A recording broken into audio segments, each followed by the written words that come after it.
नमस्कार दोस्तों, आपका स्वागत है मेरे चैनल सोल हीलिंग पावर में। मैं काउंसलिंग साइकोलॉजिस्ट अनीता आपका स्वागत करती हूँ।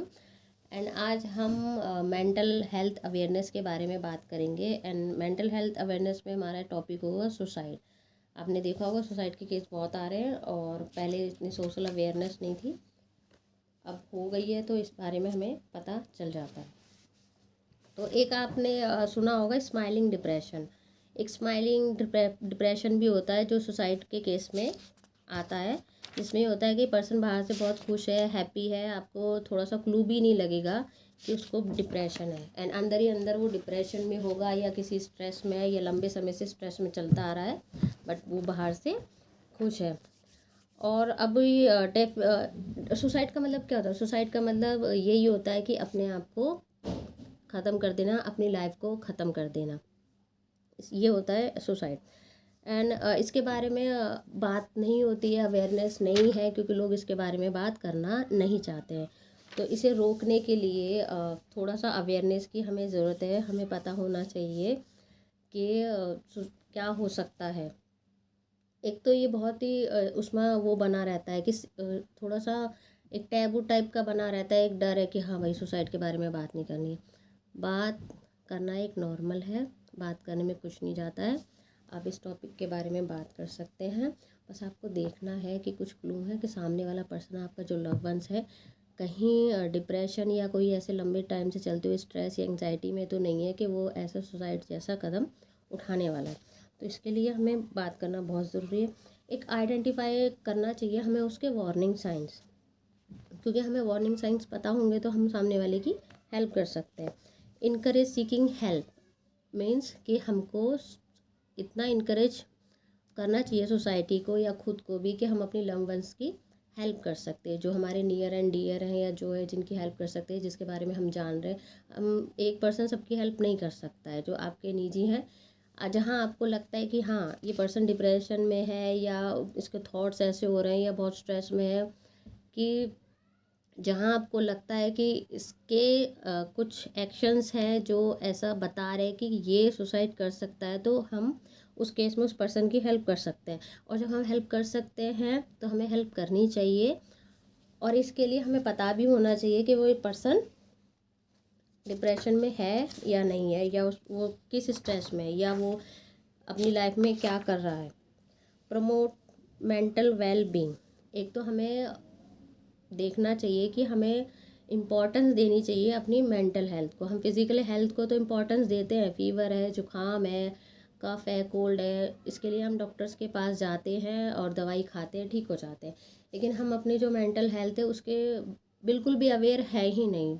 अब सोसाइटी में थोड़ा थोड़ा चेंज आ रहा है। आपने देखा होगा कि अब मेंटल हेल्थ को अवेयरनेस जो भी है वो फैलाई जा रही है, और इसको भी ऐसे ही लिया जा रहा है जैसे हम फिज़िकल हेल्थ को लेते हैं। उसकी भी इतनी ही इम्पोर्टेंस है जितना हमारे फिज़िकल हेल्थ की इम्पोर्टेंस है। तो हमें अपने मेंटल हेल्थ को उतनी ही इम्पोर्टेंस देनी चाहिए।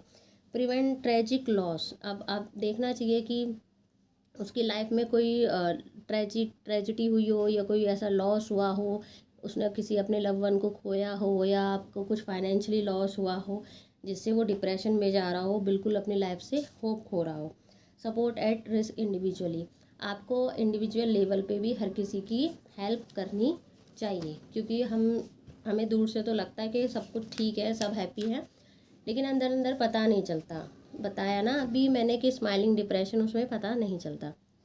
और आपने देखा होगा सुसाइडल के जो रेट होते हैं वो ग्लोबली अलग अलग हैं, और 77% एडोलसेंट्स जो है वो ज़्यादा सुसाइड करते हैं। एडोलसेंट की एज होती है 12 to 18 to 19। इस एज में बहुत सारी चेंजेस होते हैं, बच्चे स्ट्रगल कर रहे होते हैं अपने करियर के लिए, पीयर प्रेशर होता है, एजुकेशन का प्रेशर होता है, उनकी बॉडी हार्मोन्स चेंज हो रहे होते हैं, फिज़िकल चेंज होता है, सोसाइटी को आप एक नज़रिए से देख रहे होते हैं। वो अपने चाइल्डहुड से अडोल्सन में आ रहे होते हैं, तो उन पर भी प्रेशर होता है, पेरेंट्स का, एजुकेशन का, टीचर्स का, सबका, सोसाइटी का, अपने फ्रेंड सर्कल का। तो एक एडोल्सन भी बहुत सुसाइड करते हैं, ऐसा देखने में आया है। एक एक इम्पैक्ट पड़ता है कि फैमिलीज एंड सोसाइटी का, उसका भी इम्पैक्ट सोसाइटी पे पड़ता है। एंड रीजनल वेरिएशन या ट्रेंड क्या है कि हमारे कैसा क्या रीजन है, हमारा क्या ट्रेंड चल रहा है, अलग अलग कंट्रीज़ के हिसाब से, अलग अलग लोकेशन के हिसाब से वो अलग होता है। एंड हाई सोसाइटी और लो सोसाइटी, हाई सोसाइटी में लोग डिप्रेशन में मोस्टली ज़्यादा चले ही जाते हैं, और लो सोसाइटी को तो पहले खाने कमाने की ही टेंशन लगी रहती है। एंड अब बात करते हैं कॉजेज़ एंड रिस्क फैक्टर क्या है, उसके रीज़न क्या हो सकते हैं एंड क्या रिस्क होता है। एक तो पहला फर्स्ट कारण ये हो सकता है कि पर्सन को कोई मेंटल हेल्थ डिसऑर्डर हो सकता है। क्या पता वो एक लंबी बीमारी से गुजर रहा हो जो मेंटल हेल्थ से रिलेटेड हो और उसने ट्रीटमेंट ना लिया हो, क्योंकि हमें बॉडी टच करके पता चल रहा है कि हमें फीवर है, हमारी रनिंग नोज़ है तो हमें पता चल रहा है कि हमें कोल्ड है, बट हमारी मेंटल हेल्थ में क्या फ़र्क पड़ रहा है, हमें क्या प्रॉब्लम है, ये हमें नहीं पता चलता है। उसके कुछ सिम्टम्स होते हैं DSM-5 के अकॉर्डिंग, उससे ही पता चलता है। और काउंसलर के पास भी आप जा सकते हैं, अगर आपको ऐसा लग रहा है काउंसलिंग करवा सकते हैं आप। और उससे अगर ज़्यादा और प्रॉब्लम है तो साइकेट्रिस्ट के पास जा सकते हैं। तो पहले मेंटल हेल्थ डिसऑर्डर इसका रीज़न होता है सुसाइड का। एंड सेकंड होता है सब्सटेंस यूज़, आपने ये ड्रिंक करना, ड्रग्स लेना, और ये जो होते हैं बहुत सारे केस देखे होंगे आपने, बॉलीवुड में भी देखे होंगे। तो आप ज़रूरत से ज़्यादा जब नशा करते हैं तो आपका जो ब्रेन है वो भी लीवर तो डैमेज होता ही होता है, ये तो सुना ही होगा, लेकिन जो आपके हार्मोन्स हैं, जो आपके ब्रेन की एक्टिविटी है, जो न्यूरॉन्स हैं, वो भी धीरे धीरे अफेक्ट होते हैं। तो इसका किसी को इतना आइडिया नहीं होता है। एंड थर्ड रीज़न ये हो सकता है कि ट्रॉमा एंड अब्यूज़। क्या पता आपके साथ कोई ट्रॉमा हो, पर्सन के साथ कोई ट्रॉमा हुआ हो, या उसे किसी ने अब्यूज़ किया हो, मेंटली, फिजिकली, फाइनेंशली, जो भी हो, इस तरह का अब्यूज़ हो सकता है, उस केस में भी सुसाइड होता है। And social isolation and loneliness, कुछ कुछ पर्सन होते हैं जो सोशली आइसोलेट हो जाते हैं, लोनलीनेस में चले जाते हैं। एक होता है कि कुछ पर्सन होते हैं पर्सनैलिटी के अकॉर्डिंग अलग अलग होते हैं, सेलेक्टिव होते हैं, और इंट्रोवर्ट होते हैं। इंट्रोवर्ट ज़रूरी नहीं है कि वो आइसोलेशन में जाएं, वो सेलेक्टिव होते हैं। इंट्रोवर्ट में भी एक्सट्रोवर्ट होते हैं, इंट्रोवर्ट होते हैं, तो अलग अलग पर्सनैलिटी के अकॉर्डिंग अलग अलग होते हैं।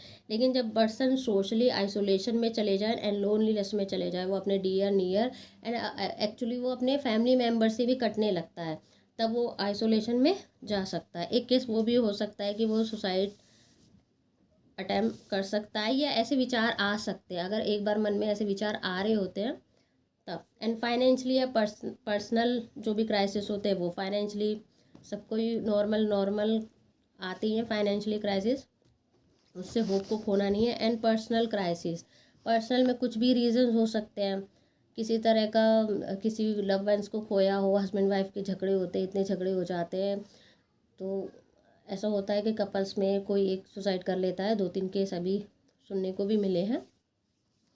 बच्चे हो सकते हैं, कुछ हो कुछ नहीं, अपने इमोशनली वो एक केस आया था, एक स्कूल का भी केस था, किसी ने एक बच्चा था उसको बुली किया था।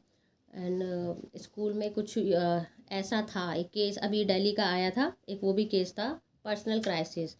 And chronic illness and pain, chronic illness मतलब आप कोई लंबे टाइम से किसी बीमारी से जूझ रहा है, वो उसको उससे सफ़र कर रहा है, उसमें रिकवरी नहीं हो रही है उसकी, और उसको धीरे धीरे उस बीमारी से डिप्रेशन हो रहा है। एक वो रीज़न भी हो सकता है कि कोई लंबा पेन चला आ रहा है या कोई लंबी बीमारी चली आ रही है। तो ये तो रीज़न हो सकते हैं कि आप या वो आप नहीं, मतलब पर्सन सुसाइड अटेम्प्ट कर सकता है, ये आप पहचान सकते हैं। अब इसके रीजंस क्या हो सकते हैं, एक तो वर्बल, हम कैसे वार्निंग साइन क्या हो सकते हैं सुसाइड के, कि हमें कैसे आइडिया लगे कि सामने वाला पर्सन सुसाइड कर सकता है जो आपका लव एंड डियर है, क्योंकि हम किसी ऐसी राह चलते इंसान को तो हम नहीं बोल सकते, क्योंकि हम उसके बारे में कुछ नहीं जानते।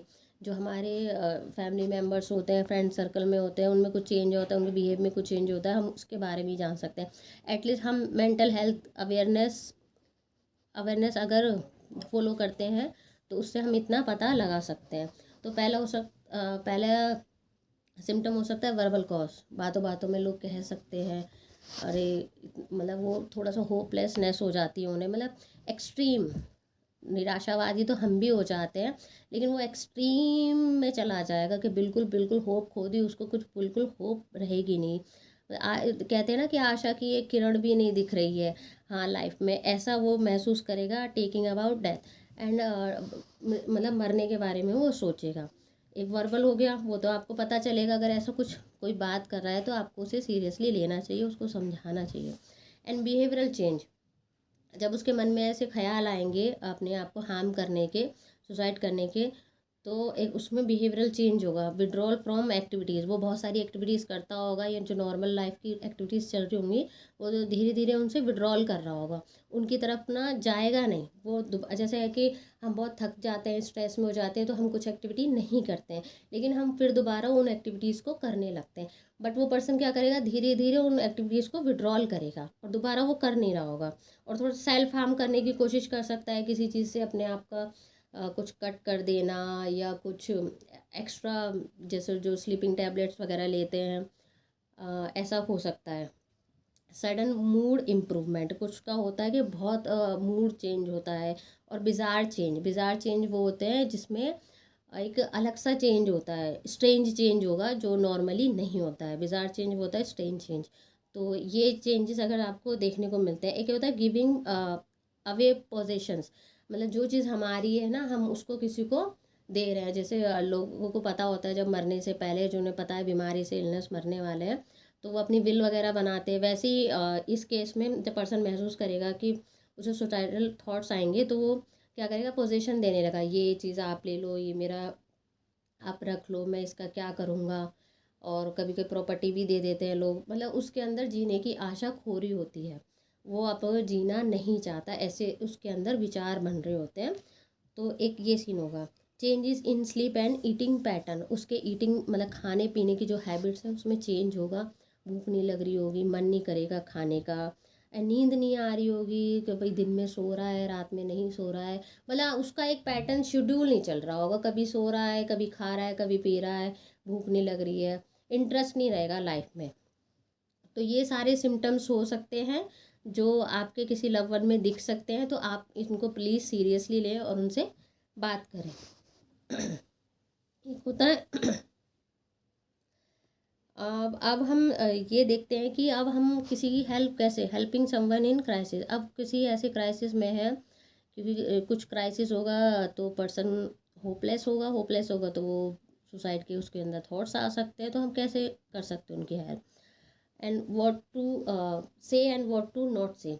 एक तो हमें ये करना चाहिए कि पर्सन को डिस्ट्रेस और जो स्ट्रेस में है ना उसको डिस्ट्रेस करें पहले। How to approach a person in distress, कि अगर उसको स्ट्रेस हो रहा है तो उसको काम एंड शांत करें। एंड उसको ये ना बोलें कि just get out it and other have it, मतलब ये और लोगों के साथ भी होता है, ये तुम ही नहीं हो जो जूझ रहे हो इससे, ऐसा ना कहें, क्योंकि एक्चुअली वो ऑलरेडी अपनी होप खो चुका है। अगर आप उससे ऐसा कहते हैं तो वो और होपलेस हो जाता है।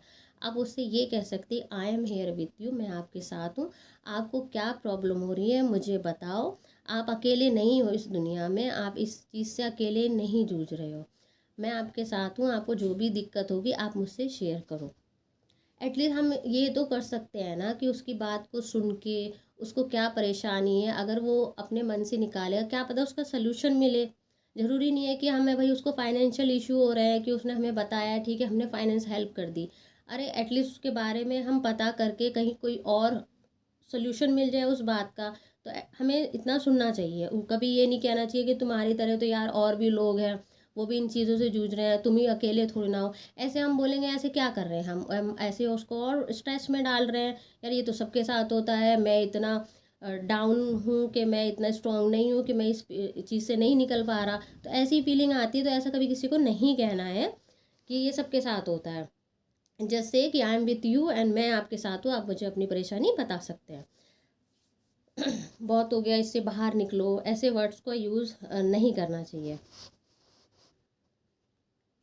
एंड ये भी देखना चाहिए जब आपको लग रहा हो कि पर्सन सुसाइड कर सकता है, ऐसे थॉट्स आ रहे हैं, तो उसको अकेला नहीं छोड़ना चाहिए।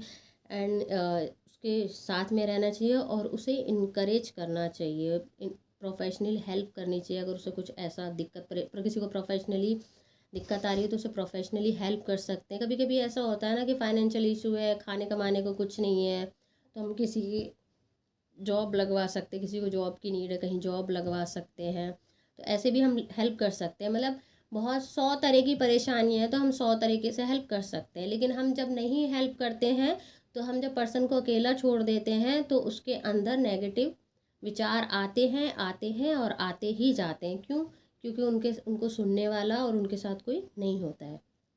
एंड एमरजेंसी कॉन्टैक्ट एंड हॉटलाइंस हमको पता होनी चाहिए। आप चेक कर सकते हैं कि बहुत सारी सुसाइड प्रिवेंशन से रिलेटेड नंबर्स जो गवर्नमेंट ने प्रोवाइड किए हैं। अगर आप अपने आप को अकेला महसूस करते हैं तो इन मेंटल हेल्थ डायरेक्टरी जो दिए गए नंबर उन पे बात कर सकते हैं। एंड एक नंबर मेरे पास भी है 9820466726। ये मेंटल हेल्थ डायरेक्टरी का नंबर है। ये सुसाइड प्रिवेंशन है। कभी कभी ऐसा होता है ना कि हम लोनलीनेस फील करते हैं, तो हमें किसी से बात करनी चाहिए। जिन जिन भी लोगों के मन में विचार आ रहा हो, जो अपनी लाइफ से होपनेस खो रहे हो, कुछ ना दिख रहा हो, कुछ नज़र ना आ रहा हो लाइफ में कि आगे क्या करें, क्या करना है, वो एक पॉज लें। मेरी पॉज की आपने वीडियो देखी होगी गाइस। एंड रिलैक्स करें, स्टॉप एवरीथिंग, स्टॉप, काम, एंड देन आप किसी से बात करें, आगे तभी कोई स्टेप लें। एंड आपने एक ना मिथ भी है कि सुसाइड के बारे में बात करने से लोग सुसाइड कर लेते हैं, ये अच्छा नहीं है, बात नहीं करनी चाहिए। ये बिल्कुल मिथ है। हमको इसके बारे में खुल के बात करनी चाहिए, हमें अवेयर होना चाहिए। सुसाइड के बारे में बात करने से कोई अटेंशन के लिए हमसे नहीं बोलता है कि मैं सुसाइड करने वाला हूँ। भाई, कोई इतना दिमाग किसी का नहीं ख़राब है। अगर उसके अंदर थॉट्स आ रहे हैं तो वो ऑटोमेटिकली आ रहे हैं, उसको कुछ प्रॉब्लम है।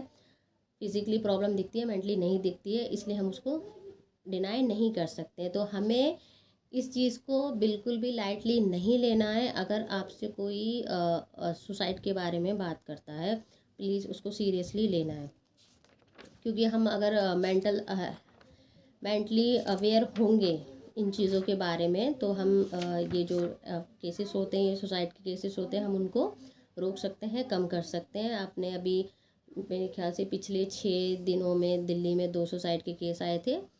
किस डाइवोर्स के केस चल रहे थे दोनों लोगों के, तो शायद उन्हें बात भी करनी चाहिए थी, उनके मन में क्या चल रहा था। दोनों ही केस में जो हस्बैंड थे उन्होंने सुसाइड कर लिया था। एक तो थोड़ा सा सबको इस चीज़ के बारे में अवेयर होना चाहिए एंड बात करनी चाहिए। Thank you guys. आपको मेरा अगर वीडियो अच्छा लगा हो तो थैंक यू।